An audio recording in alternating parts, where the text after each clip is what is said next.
Many adrenal tumors are found by chance on scans. Here's what surgery actually involves if it's recommended. You have 2 adrenal glands, each about the size of a walnut, sitting on top of your kidneys. These small glands produce hormones that control blood pressure, stress response, and metabolism. A tumor can disrupt that balance.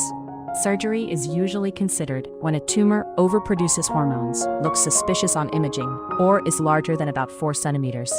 Hormone-producing tumors can cause weight changes, high blood pressure, palpitations, or unusual spells of sweating and headache. Before surgery, your team confirms the tumor type with scans and hormone tests and prepares your body with specific medications. Most adrenalectomies today are minimally invasive. Surgeons use 3 or 4 tiny incisions with a camera and thin instruments. The surgeon carefully separates the gland from nearby blood vessels and organs, then removes it in a small retrieval bag. For very large tumors or suspected cancers, surgeons often choose an open approach through a single larger incision. Most patients stay in hospital 2 to 3 days after minimally invasive surgery and longer after an open operation. At home, light walking begins early. Heavy lifting and strenuous activity are usually avoided for 4 to 6 weeks.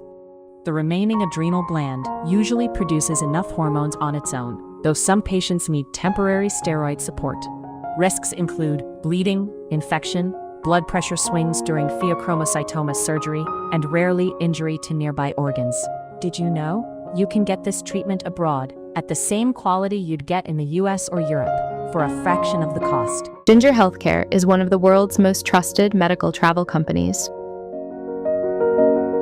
It helps patients to find safe and affordable care in India, Thailand, Turkey, Singapore, Dubai, Malaysia, and more.